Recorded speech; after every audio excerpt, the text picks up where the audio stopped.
Peter Martin. What's up, man? Today on the show, we've got Rob from 60 Songs That Explain the 90s. Great podcast. I love Rob. I love his pod. And I love the 90s. Yeah, me too. And I thought in honor of all of that, maybe we start the show off with like an iconic 90s song, a song that maybe defined that decade. Oh, I got you. You said 90s, right? Yeah, I got you. Remember those? Oh, yes, sir. Oh, did not see this coming, but I love it. Yeah, they all went back to Titanic in the end. Yeah, Celine Dion's My Heart Will Go On. I was thinking maybe like... Yep. That's 90s too.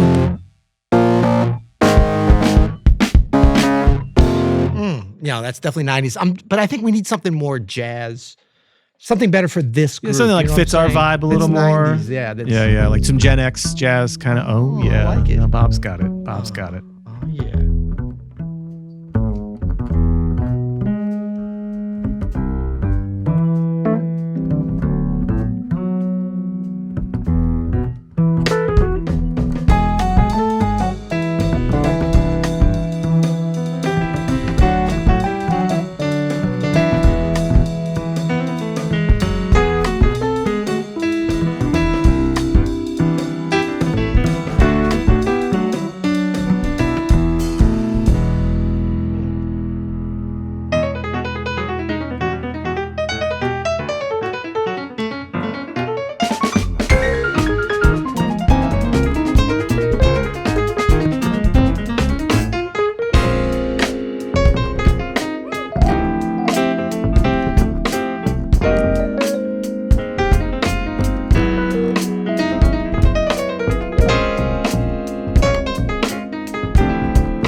I'm Adam Menace. And I'm Peter Martin. And you're listening to the You'll Hear It podcast. Music Explored. Explored, brought to you today by Open Studio. Go to openstudiojazz.com for your jazz lesson needs. Peter, Yes. Today's another special day. It is. Because It's always special day here at You'll Hear It. Well, some days are more special than others. That's right. But today we're talking about an incredible, monumental song from one of my favorite albums of the 2010s. And we also have a very special guest on the show today. Joining us is Rob Harvilla.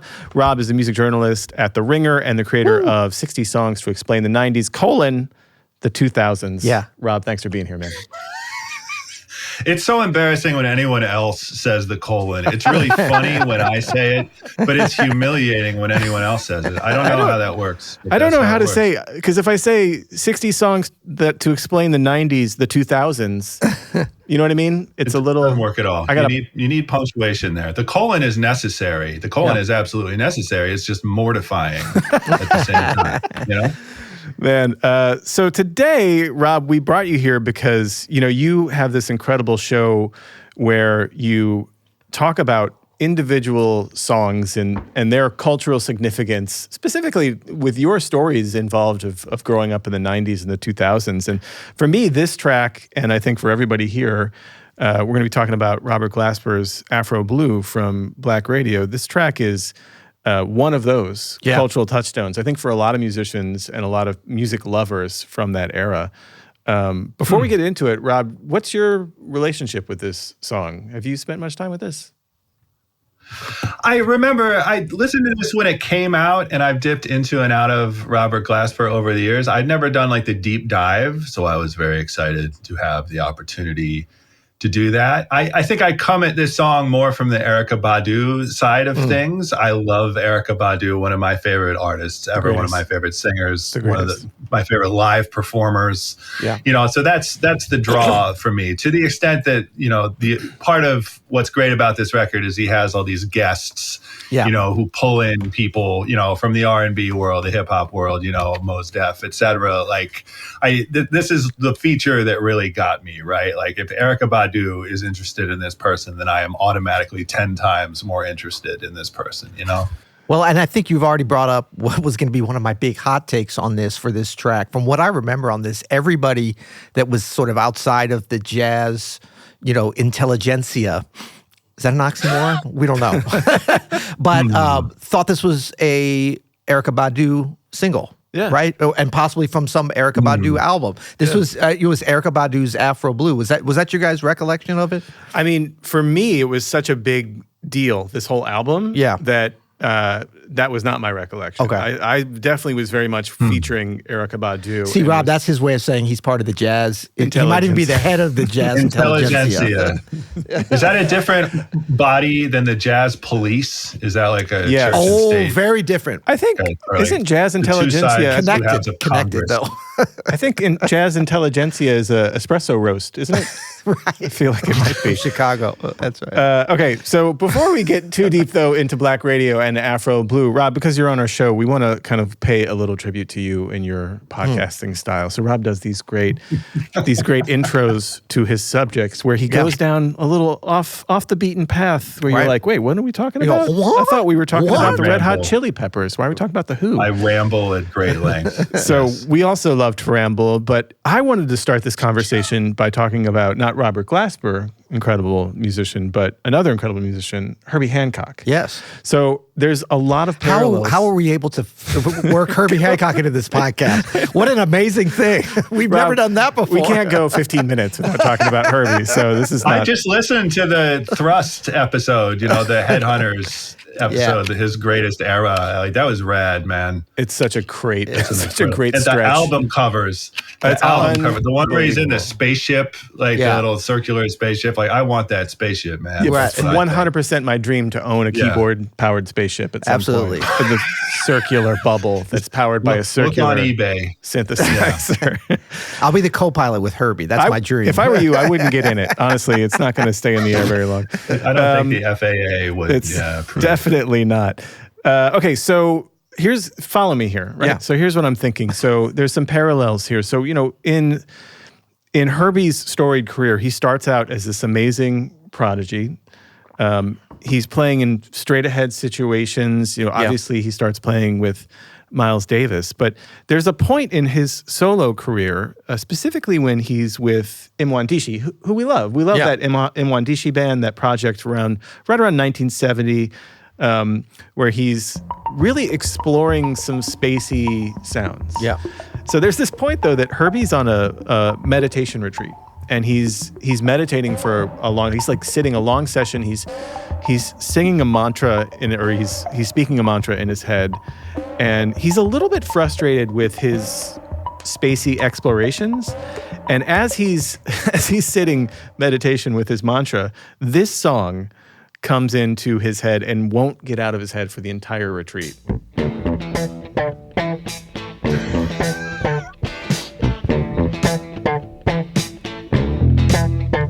He's like, don't talk about my mantra. I don't think I would be able to meditate with that song in my head. So he gets Sly and the Family Stone's Thank You stuck in his head for this whole retreat, and he decides that funky music is something that he wants to explore. That he wants to play music that connects with people. It's not just an exploration for him and his bandmates. I'm just going to say. Wait, what? To be fair, this is quite a few years before. I mean, after. Yes, he had done. Noodles is back. No, he had been funking it up a little bit, but the precursor to of course. But the Mwandishi era, he's like going into really like these exploratory spaces, and he just wasn't feeling. He actually writes about this in his book a lot. He wasn't feeling connected even to his own music and especially to the audiences. So he decides that he's going to try a new sound. He was also frustrated with some of the jazz traditionalists, which, this was a time where Miles was doing Bitches Brew and Jack Johnson and In a Silent Way and all this stuff. On the corner. And people are like, what the hell is happening here? So Herbie chimes in with nothing more than this banger.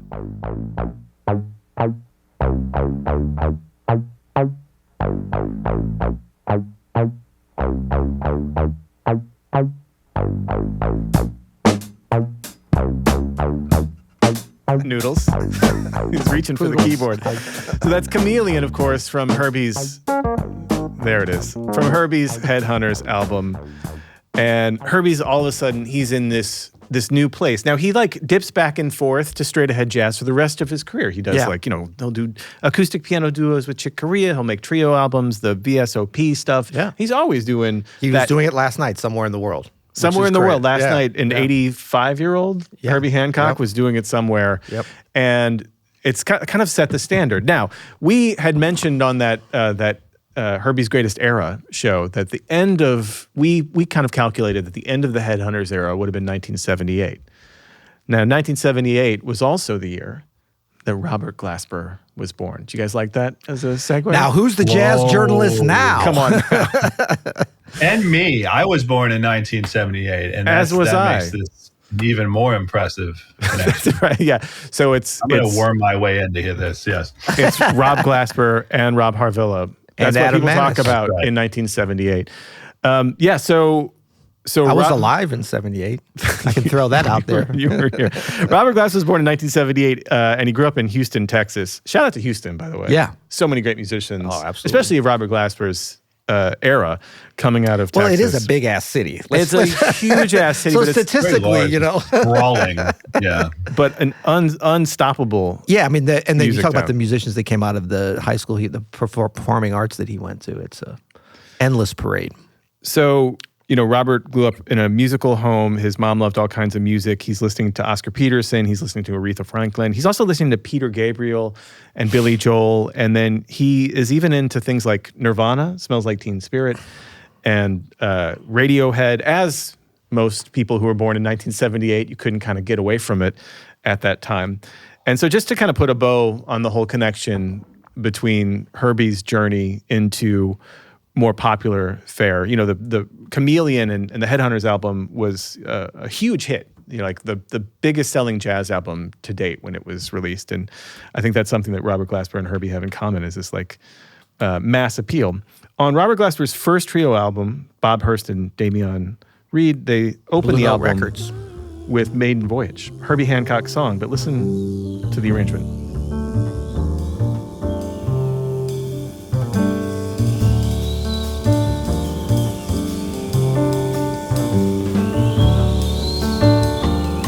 Wait, is this Brad Meldau or Robert Glasper? This is not Brad Meldau, no. Okay.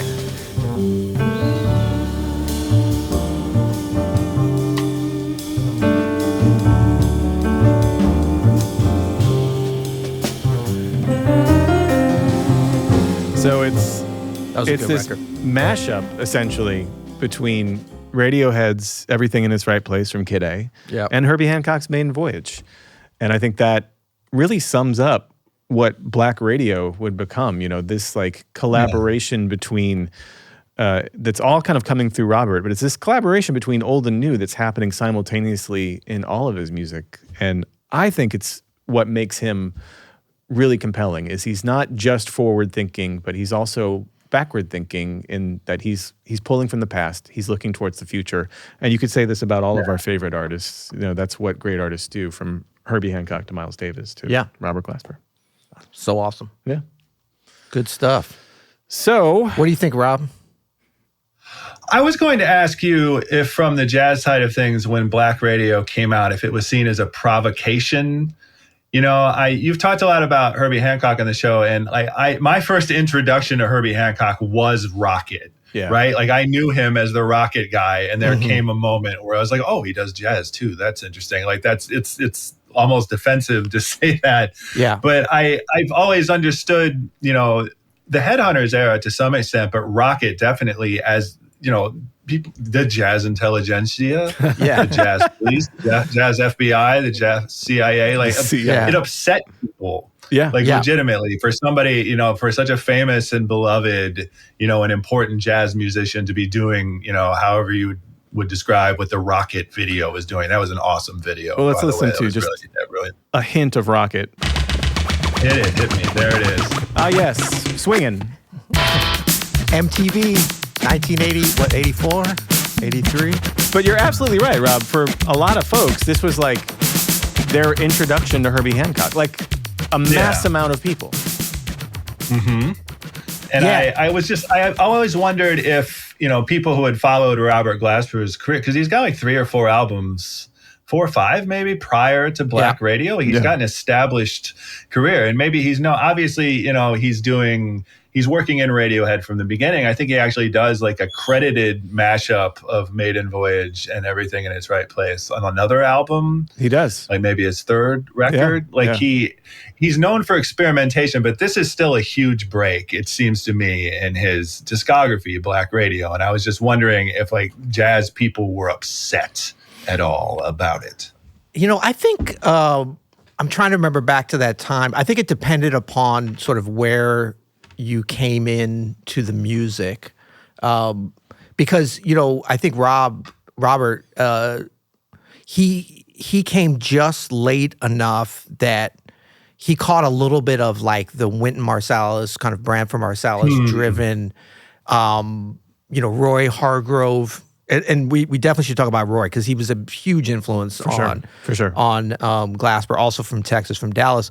But the idea that like he had a little bit more freedom than the first wave of the Jazz Lions.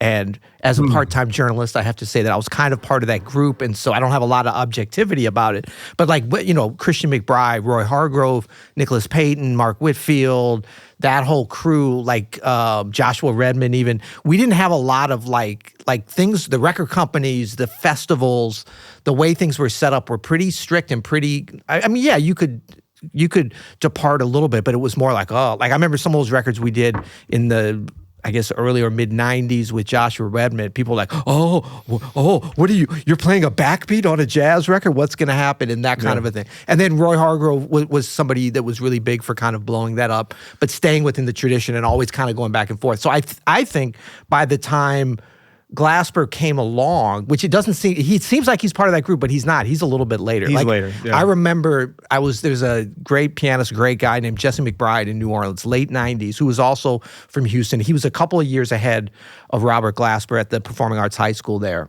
And I was actually teaching him at University of New Orleans. I subbed for a semester for Ellis Marsalis when he took a sabbatical. And I was like only a few years older than Jesse actually, but I was teaching him for whatever reason, which was basically just me and Jesse hanging out. But I remember that, and this must have been like, I don't know, 97, 98, sometime around there. But like, I remember him talking about, man, we got all these great musicians. Man, this guy, Rob, you got to hear him. He kept, like, every time we'd get together for a lesson, which was on the basketball court sometimes in front of a piano, he'd be like, man, this guy, Rob, he's about to go up to New York. He's going up to New York. And I was like, But that's when I first heard about Robert Glasper, actually. Yeah. Was him talking about him. And so he came in just like a little bit later. He had a lot of like, really, really good straight ahead jazz chops, but he was always doing other stuff, always kind of, I'm trying to remember like him and Bilal. That was pretty early on when he got to New York that they started doing things together. Yeah. So it was really like he was sort of half a generation or a third of a generation later from the Young Lions. I mean, he played with Roy, he played with McBride, he played with Terrence Blanchard, like, so he caught a lot of that. But I think by what was this, 2012 was yeah. I mean, I think by this point, I wasn't surprised at all. Yeah, I think Rob, the thing with Glasper is like if you're in that scene, he was the next big thing from the time he was a teenager. You know what I mean? Like everybody, and we were at the New School Jazz and Contemporary Music program at the same time in New York. But I mean, and what year did you get there? I got there in 2000. Okay, and that's when he got there. And I think he was already there for a year. Okay, I say, or maybe he just got that there would have been right. But it didn't matter because he was never there. He was like on the road with Common, right? Or you know what I mean, like, or playing with Roy Hargrove, or like you would know that he was in the building once every couple months because the common area would be like erupting with laughter. Robert Glasper, like famously hilarious, he is funny, entertaining, charismatic dude. Yeah. And so you would just be walking down the upstairs hall and you would hear like uproarious laughter and be like, oh, Glasper's here. Like, and then, you would see a group of young pianists like huddled around a rehearsal room and it's just them looking at Robert Glasper in his like, Wayne Shorter ensemble or whatever he was playing in or whatever. And I was one of those too. You're peering in and you're just like, man, this is like, what is happening here? You're like, how is he was already sort of blending these things in his straight ahead playing in this beautiful way. And I remember some of the teachers would even talk about like someone like, he did this arrangement of Blue Skies, this Irving Berlin standard. And she's like, the teacher was like, it sounded like this like waterfall of sound that I'd never heard before. And this is like a 50-year-old experienced, grizzled New York jazz pianist, and I was like, hey, 50's right around the corner for you guys. Be careful, man. No, but you just never heard them talk about young people like that. They were always like, you need to shed and you need to, blah, blah, blah. But there was like a kind of a built-in respect for Robert Glasper even at that time, which I thought was fascinating. And some built-in, to your point, Rob, like some of the hard-nosed traditionalists were like, very much like, no, thank you. Right. This is not what we do. This is, but I think that naturally happens. And you can, Robert Glasper's talked about this. He's talked about his frustration with jazz traditionalists. Yeah. And that's kind of what you can see him, by the way, building in the albums. He's building up to Black Radio. Like he's bringing, he's doing a lot with Bilal. He's starting to bring in more hip hop influences into even his trio stuff. Yeah. And then Black Radio is just like an explosion of like, he figured it out. Like he really nailed it. And then he tried to repeat it 3 times. It was what you do. It's what you do.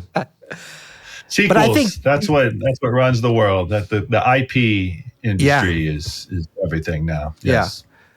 But maybe to your point too, Rob, in terms of Rocket, and it's interesting because I have a similar kind of connection point with Herbie Hancock, but maybe Black Radio is Robert Glasper's Rocket in that, like, this was the time when a bunch of people that didn't know him either personally or from the insider jazz, because we always think, like, when you're in the jazz world, like it doesn't matter how much you're appreciated or lauded or lionized, anybody can get to you, right? So, like, if you're interested in Robert Glasper and he was playing at the Vanguard, you could just go up and touch him afterwards. Hey, how you doing? And stuff. Yeah. But if you're a big R&B star or something, like you're separated by MTV or BET or whatever. And so I think for everybody else that hadn't touched him at some point on the streets of New York or the clubs, this was the time when it was like, and really much later. I mean, this all leads up to like, Black Radio 3 just a couple of years ago when he wins, for the best R&B record of the year. And Chris Brown is like, who the fuck is this guy?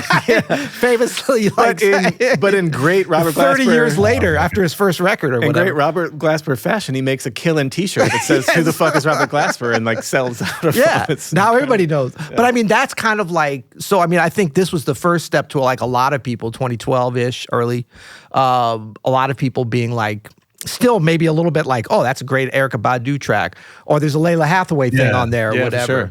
Sure. It's like, is this guy producing? I mean, no one who that's in kind of R&B and hip hop and stuff is really worried about some little piano lines coming in and out here and there and what the chords are. Nobody cares about that. They might like it, but they're like, oh, that's Erykah Badu. So maybe let's talk a little bit about the song itself and Afro Blue. So, one of the great things about this, like I said, is like his ability to look forward and backward at the same time. And it's interesting because on this album are songs like Smells Like Teen Spirit, right? Like a song that at the time wasn't, I mean, it was a classic already, but it's certainly contemporary. You wouldn't put it on a jazz album necessarily. Right. Conveniently stuck as the last track too. Yeah. I was going to say, being on the last track seems significant to me. It's like a weird downer ending. Yeah. And putting Smells Like Teen Spirit on a record called Black Radio feels very pointed to me. And it I want to say it doesn't quite fit on the record. It doesn't have the same sort of warmth and loveliness of much of the rest of the record. Yeah. But maybe there's more connection there than I'm willing to admit. But yeah, it Smells Like Teen Spirit is the last track on this record. Really strikes me every time I listen to it. It's pretty haunting. It is. Casey Benjamin here on the vocoder. I love Casey on this. Oh. The band for the Robert Glasper experiment, Casey Benjamin on reeds, flute, saxophone, vocoder, keys as well, Derek Hodge on the bass, and Chris Dave on the drums, who we'll talk about.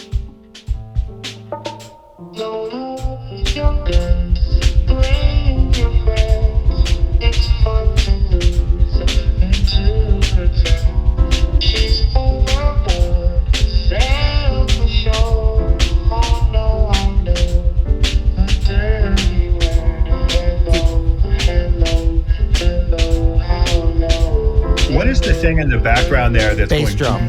It's the kick drum. Yeah. That's Chris Dave. That's kick just drum? Yeah. And that's single. Wow. Like most drummers would have to have double pedals. I'm almost sure that's single. 100%. I've never seen him with it. Yeah. It's menacing when that bass drum, that's the thing. It is. It really is. And I mean, obviously intentionally, and the mix of it is, I think if you took away just the bass drum, which we probably could, maybe we'll do that in the bonus episode. But I mean, it's like that would be like just what Glasper is playing and how Casey's doing the vocoder. It's so like poignant and sweet and kind of like just ethereal. But that bass drum just makes it like menacing. And like you say, Rob, I always thought this was weird at the end of the album. It's one of my favorite tracks on here. It's one of the better tracks on here, I think. But I think to end it, that's definitely like a statement, and maybe this thing of like a jazz musician, even though this is definitely, I wouldn't say this is a jazz record. If you had to classify, you love classifications, don't you? That's one of my favorite things. I love genre. But that's kind of a jazz. Like in jazz, we don't worry as much about like the first side and the second side. Or what's the single going to be? But this is like there's several singles on this, and like that. But I mean, to put this at the end is definitely a statement. Yeah. I wonder about that, if it's like, because there's, we mentioned that he's steeped in Radiohead, and it's almost a Radiohead move. Right. to put this last. Anticlimax, climax. Like this sort of like the darkest track on the album, just like, I mean, I guess if it were a little bit more spacey, it would be kind of more of a Radiohead move. But it is a little more spacey than some of the other stuff. It's not as, like you said, it's not as beautiful. Or maybe it's like White Radio is actually taking back. Oh, maybe he's making a statement. He's like, White Radio's coming for you. Going back. Yeah, the kick drum is crazy. Yeah, it's insane. Yeah.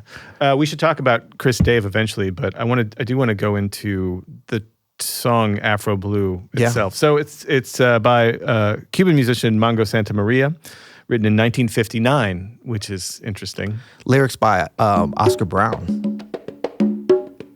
Ooh. Oh, this is the original? This is the original. This is great.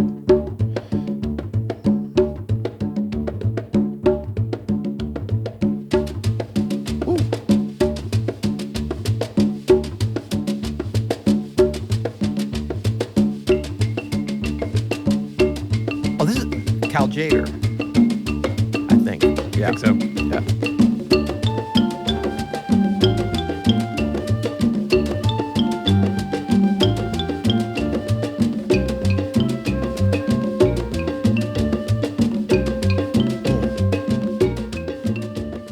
So that's the original. I think most hardcore jazz fans probably know it more from this. Ooh.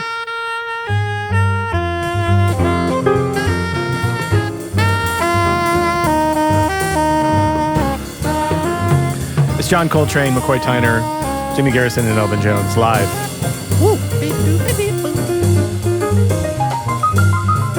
One of the most out-of-tune pianos, killing-ass solos right here.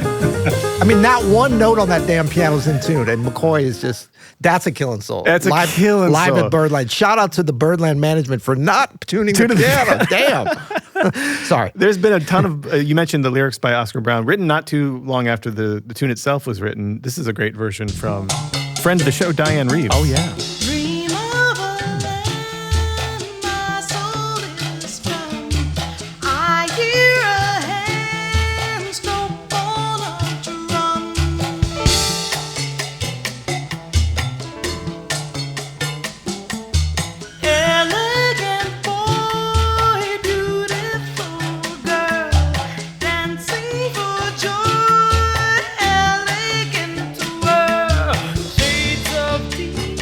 You ever played that one, Peter? Yeah. A couple times.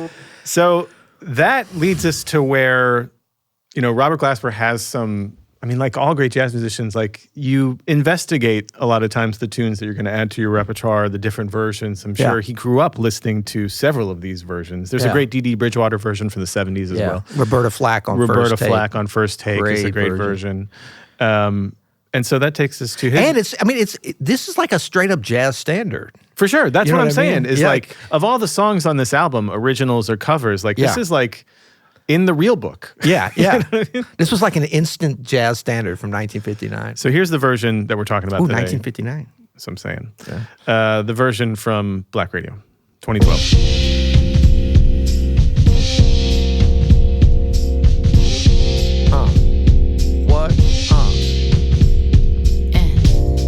Dream of a land my soul is from. It's incredible.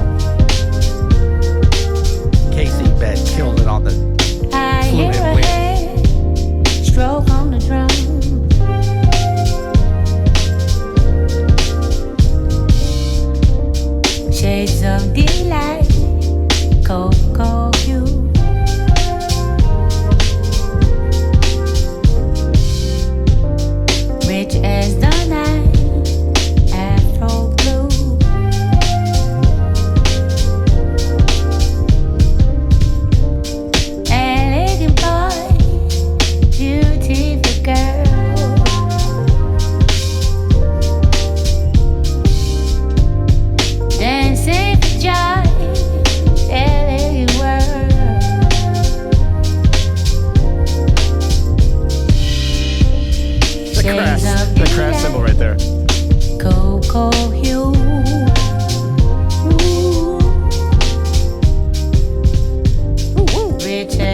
should we listen to the bridge? Yeah, please, All right, please. You just gotta listen. Just gotta. You gently sway and slip away to some secluded place. Shades of delight, cold you. Moo. That's a Robbie Moo. I mean, unbelievable. Yeah. Yeah. So great arrangement, great. This is what's unusual about this is the element that isn't there. Like there's so many elements from the original, the flute, different line, but like the sound of like the timbre of that. But the main thing is like almost all of the three is gone, and it's replaced by this groove from Chris, Dave, and really everybody, Derek Hodge. I mean, they're all killing it on here, but it's all pretty. of the like the. Yeah, it's not in 3 anymore. It's do. Wait, it's play it again. It's in 4, right? Yeah, it's in 4. But then he throws in a little bit of like you said when he crashed, and he does it. I don't know if it's every 4 bars or every 8 bars. Dang. And that's really going back to that New Orleans groove, what they call the Big Four, when you're coming through there. So there's some cool stuff with that. He's got some incredible bass drum patterns that are not nearly as menacing as the Nirvana tune for sure. Yeah, so the original and how all of the arrangements we've heard so far and like would the be Elvin drum the pattern 12, is, Dang, 1, 2. And not just 1, that, the 2, harmony 3, is 4. different too. Yeah. He puts in incredible. Might even say Glasperish. Glasper-esque. Glaspy.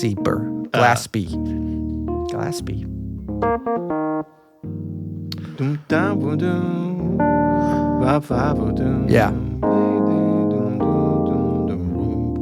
Don't worry, Rob. We're going to edit all this part out. Oh, no, this is great.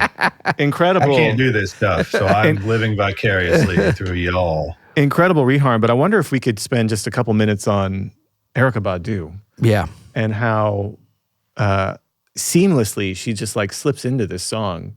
And Yeah. like we said, this is a classic jazz standard. And she crushes.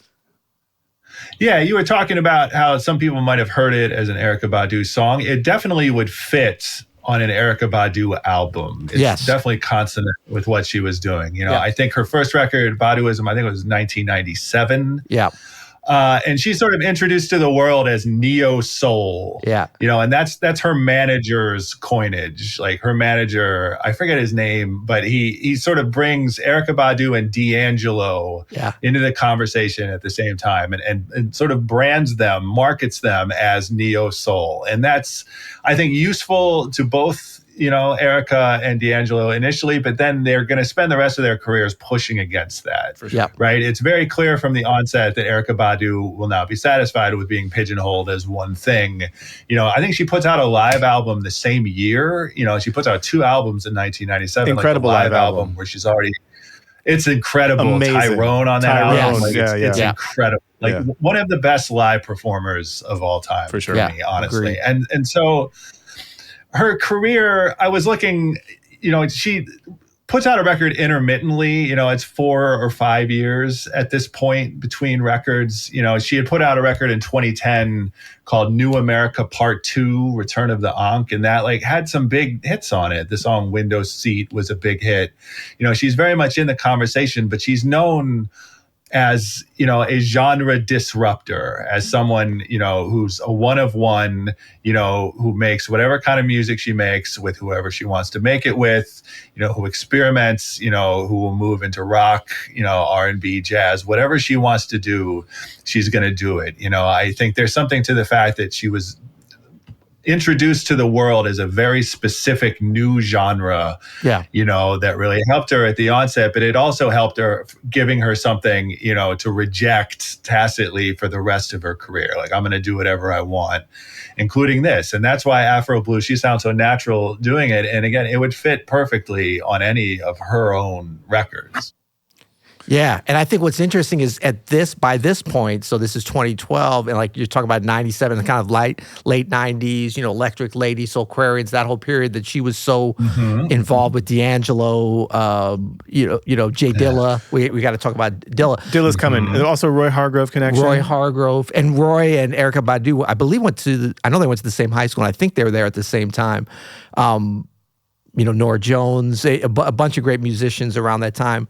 But this idea of, as you said, I didn't know that about her manager with the coining the term neo soul. It makes sense though. It's always the manager. Yeah. But it's also like it's the music and the aesthetic. There was definitely not anti R&B, but this is not the R&B of the 90s. You know what I mean? It's not Jodeci. Right. This is not Jodeci. Even though I'm looking forward to our Jodeci episode sometime soon. I love that stuff. Please. And even I'm looking forward to the Jodeci episode, yes.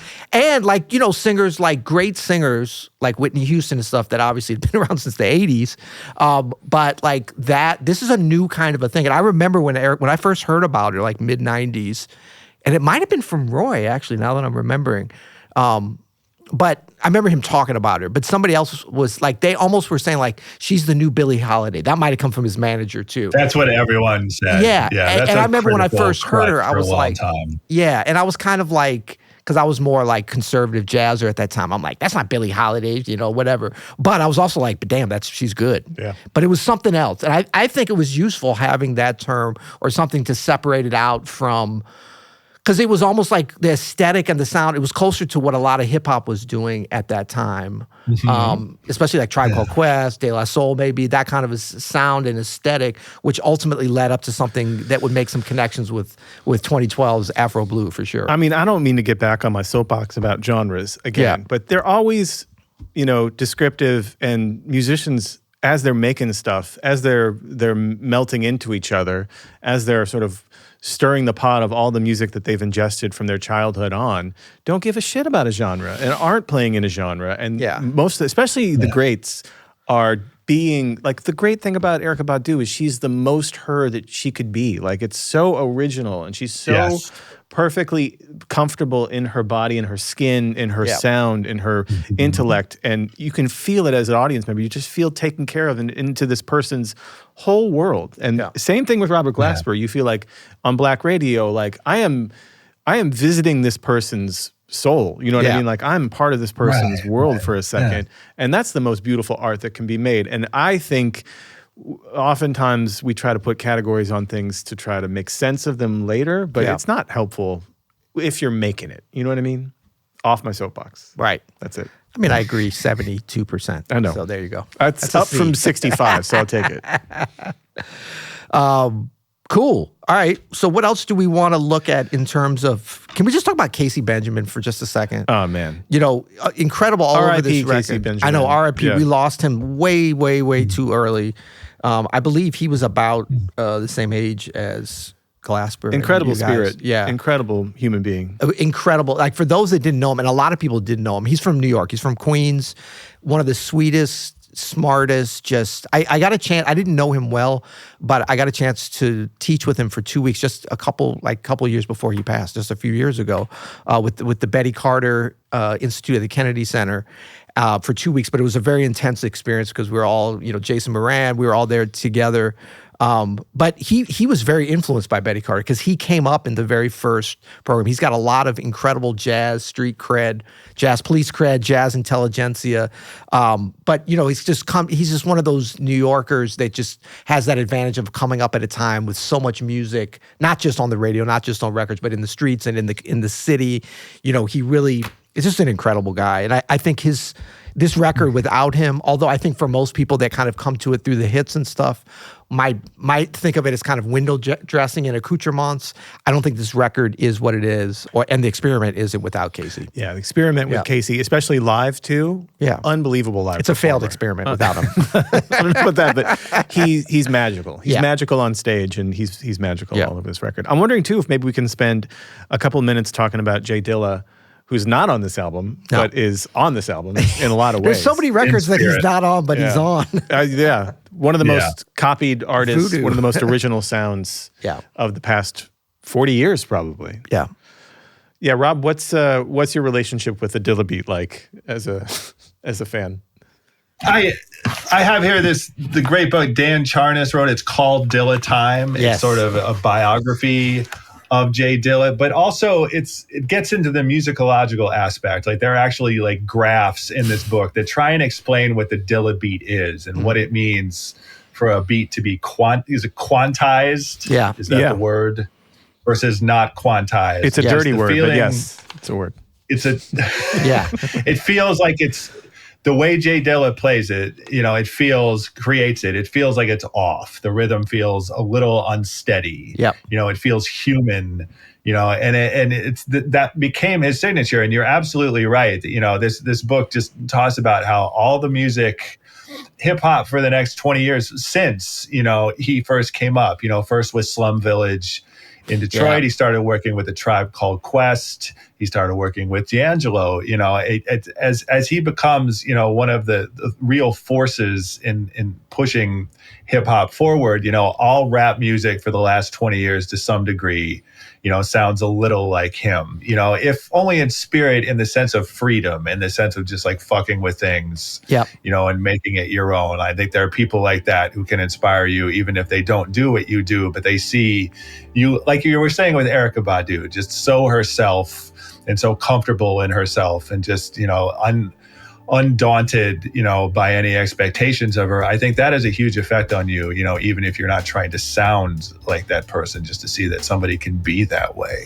Yes, absolutely. This is a beat that Robert Glasper has talked about as being influential. This is from a Busta Rhymes album, 1996, I think, The Coming. This is Still Shining. And this is a Jay Dilla track.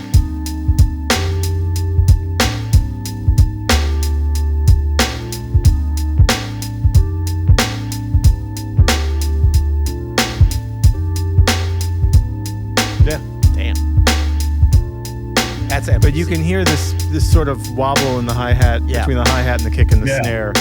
It's not quantized. It's oftentimes he would play live.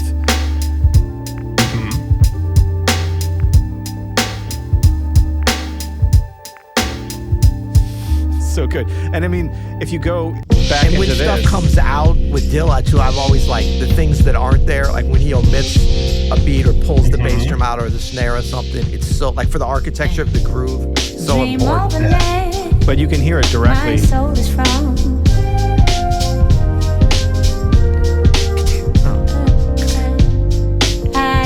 if you listen to what Chris Dave is playing, it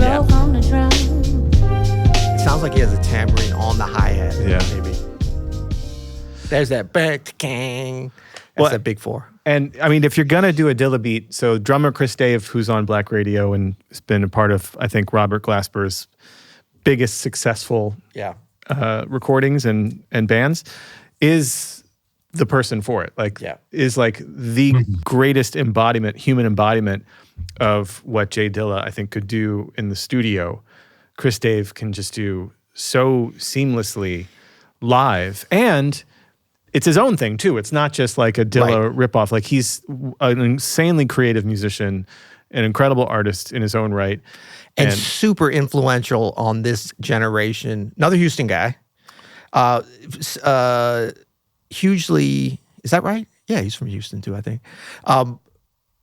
Hugely influential on drummers of this generation, maybe more so than any. I mean, we think about like jazz drummers and, like Brian Blade, Greg Hutchinson, 100%.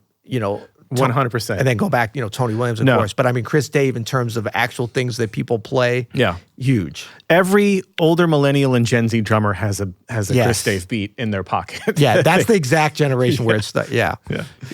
So here's a little bit of Chris Dave solo here from Afro Blue.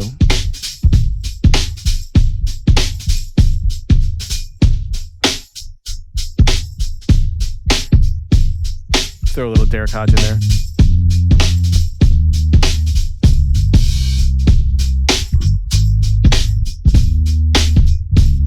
Is this from the outro? Because the outro is my favorite part of this song. No, this is the first verse that we're listening to.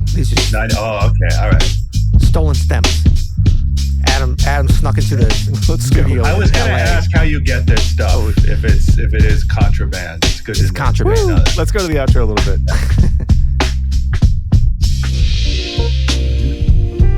Yeah, the outro is with the flute behind it. Yeah, and Erykah, the outro is really beautiful. It's like 90 seconds of.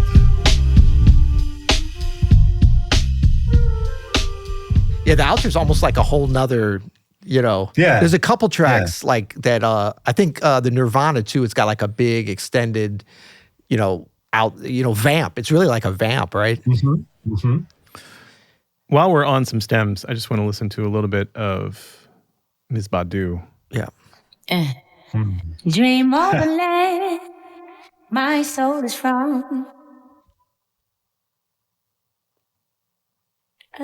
I hear a hand stroke on the drum.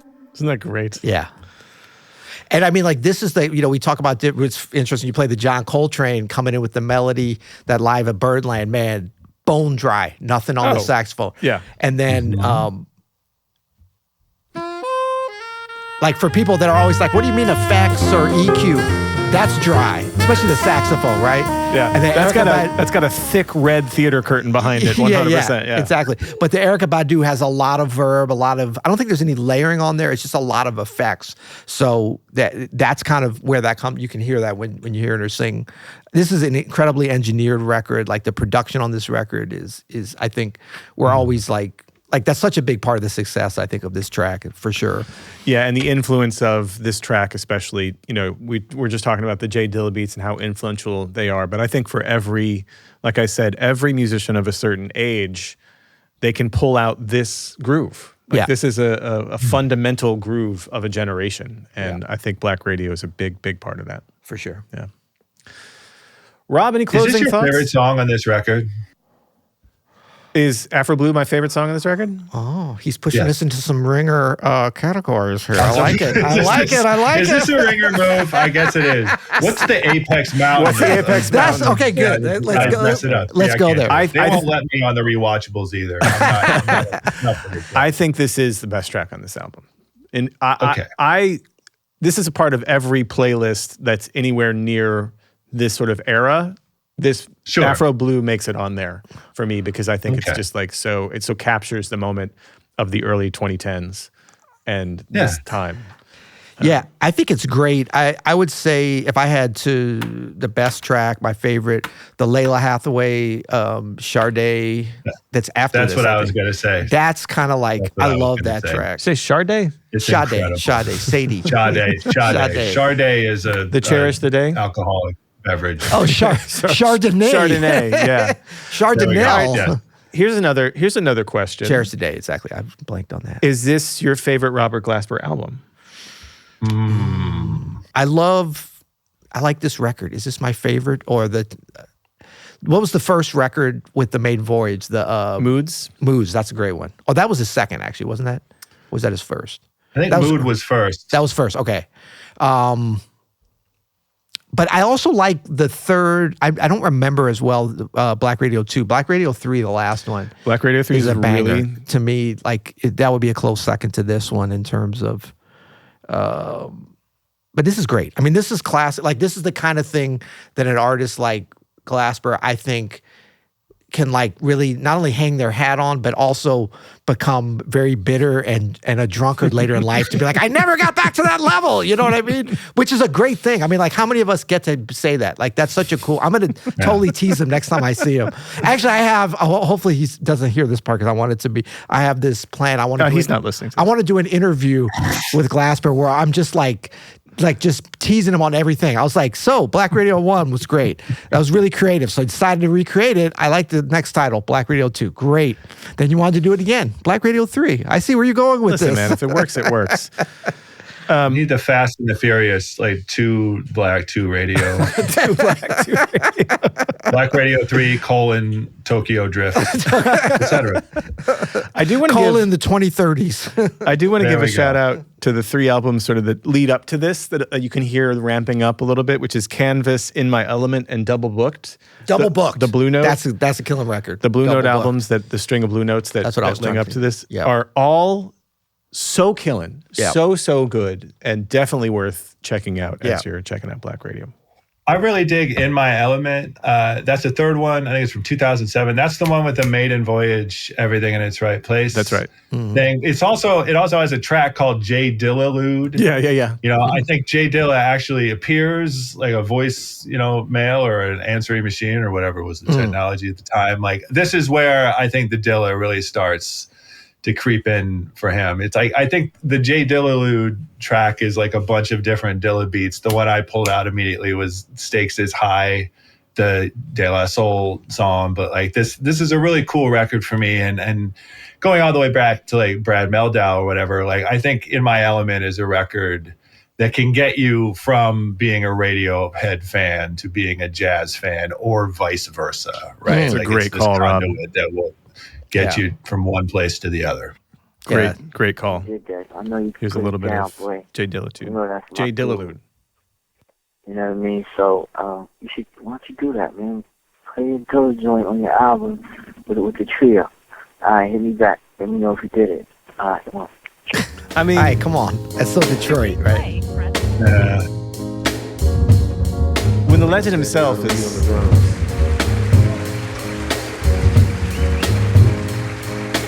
And I was just looking, I couldn't remember. J Dilla passed in 2006. Yeah. You know, J Dilla was, and so this was right after. You know, this also functions as a tribute, as a eulogy, and as a sort of, not explicitly, but sort of carrying on the legacy, you know, as Robert Glasper has gone on to do. It's just a really lovely thing. Yeah. Well, guys, this has been a blast. Rob, thank you for joining us today. Yeah. Of course. I'll come back anytime. Thank you. I'm honored. Let's talk some Badu next time. When you saying we're collaborating with Rob on this episode, I was excited. So this was a different Rob than I was expecting, but this turned out great, man. This turned out great. The inferior Rob. We were born the same year, and we're named Rob, and that's about where it stops. The connections between us, unfortunately. Oh man, well, great stuff. Thank you, Rob. Until next time, you'll hear. That's good.